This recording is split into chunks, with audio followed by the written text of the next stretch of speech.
bad. All right, let's see what happens in the semifinal game. Between Danny Wiseman. Danny Wiseman won the last game in great fashion, shooting at 279. Now goes against Ballard. Left lane.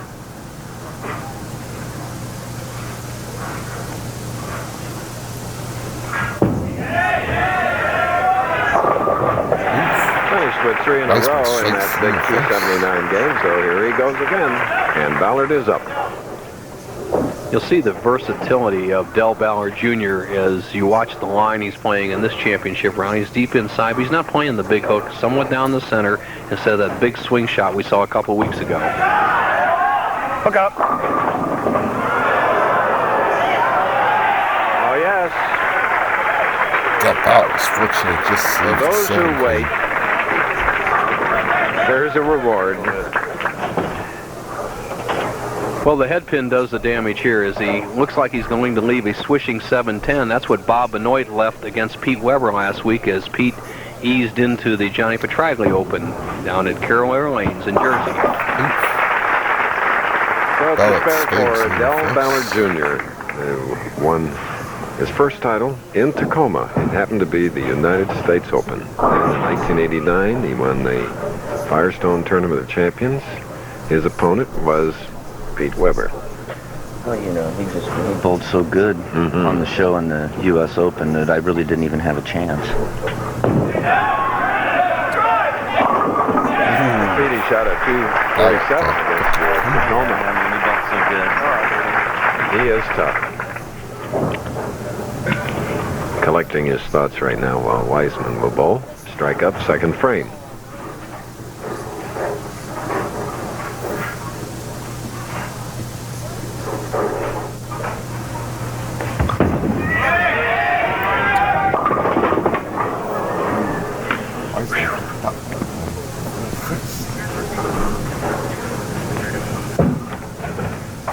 Well, what he has to do in this particular situation is get the ball either over in the 4-pin area or over the 6-pin area and then try to bounce one of these pins out of the pit. Really a tough shot. He should just go for pin count.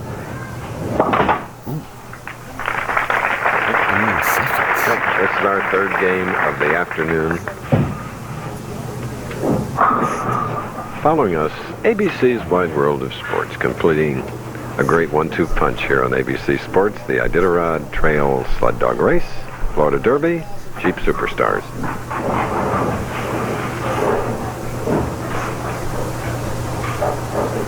Wiseman said he watched Holman and Ballard as he changed his style.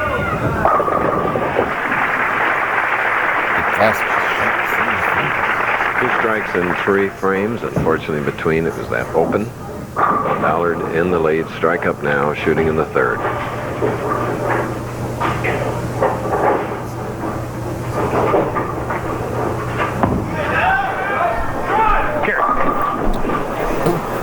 Lean it over. Leaves the 10-pin. He almost knocks the 10 out with the 6. And, you know, we've dealt with a PBA lane condition week after week, and I tried to show you how the oil is pushed out on the pine, and that's how it affects the players in having to be much more accurate. Pete Weber, you do a lot of league bowling, and how many pins difference do you think there is between your league average at home and out here on the Pro Bowlers Tour? Well, my league average at home is like 245, 246 at home. I mean, so there's a big difference bowling on the short oil and bowling on the long oil.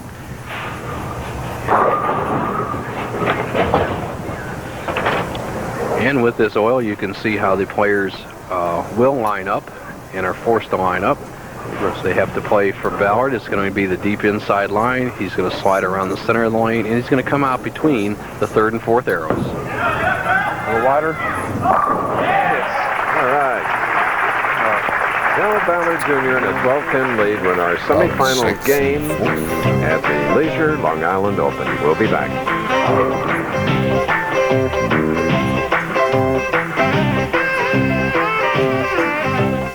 Shine a light. Ballard again breaking up a 7-10 split at the last moment. He had his strike working. And he really wanted the strike there, Pete Weber, because while we were away, Danny Wiseman doubled to add to his strike in the third frame, and he took the lead. Well, Dell was really throwing the ball good on lane 50. He's been light 3 times on that lane. I think he just might be a little too deep on that lane. All right. Okay, Bo. Thank you, Chris. Our tournament leader, Jimmy Johnson. Jimmy, you've never bowled for a PBA title. What are your thoughts at this moment with 1 game to go? I'm nervous. It doesn't really matter who I bowl. I just hope the breaks all go my way like they have all week, and I'm just happy to be here and in this spot. Well, good luck. He's known for his big games, Chris. Maybe he can roll one in the final. Back to you. Okay. Ballard.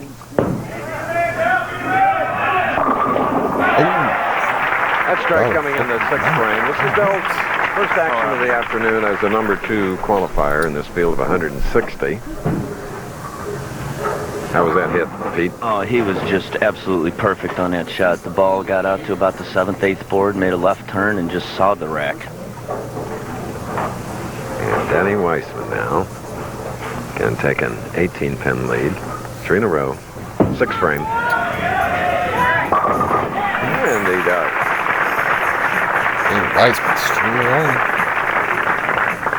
The right-hand lane on a championship pair, lane 50 in this 60-lane bowling establishment, has always been just a pinch tighter all week long. And I mean, maybe a board or two.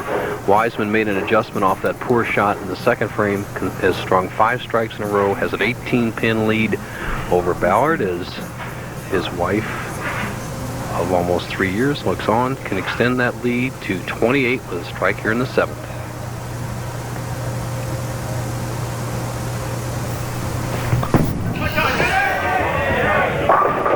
Remember, this young man had 11 strikes in his victory over Doug Kent, and now is stringing them here in our semifinal game. More of it following this.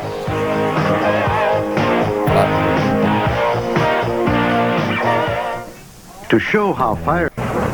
Danny Wiseman, he's in the 8th frame, 5 in a row. Big one, because while we were away, Del Ballard doubled to pull within 8 pins. And now Wiseman back with an 18-pin lead. Wiseman, who is a good big game shooter, had a high game of 286 this week, and he had 279 his first game, has a possible 268 in the semifinal. Racing action here on ABC tomorrow. Back-to-back first live, except on the West Coast at 1 Eastern. Big stops on the NASCAR circuit. From Atlanta, the Motorcraft 500. Then at 5 Eastern, challenge of international race champions begins from Daytona, Florida.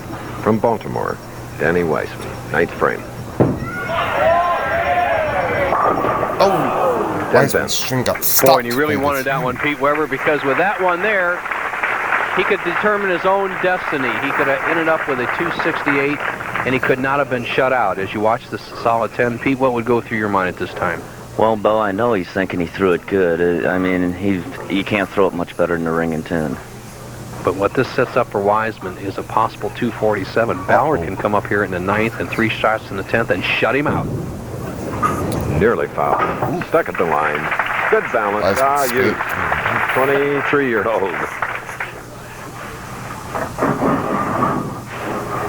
Pete, you've bowled Ballard many, many times. You know he's tough in the clutch. What's going through his mind? He has a chance to shut out his opponent. Well, I know on the lanes right now, he's thinking just get up there, throw the best ball I can, and if I strike, let him know it. Hook up! Yeah! That was a 4-bagger for the Texan. We've asked him what he's been doing to relieve the media pressure created by that channel shot in the championship final a few weeks ago. Here's what he said. I've done several things. I collect baseball cards. I go out and buy packs of old baseball sets, and I also collect old Mustangs. I have a '67 Shelby GT500. I'm looking at trying to get another rear end for it because I've burned out of gear. I'm just trying to get my mind off of what happened, and so I can stay focused for the next time I'm in the same situation. Okay, Del Ballard of Richardson, Texas, stringing them now.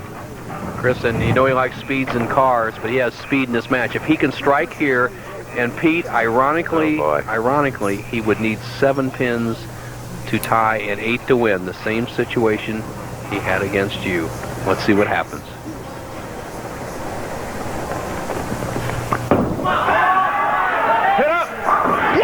Okay, now. Ballard took that cheap double. You know what to do. Pedro, Weber. You know what to do.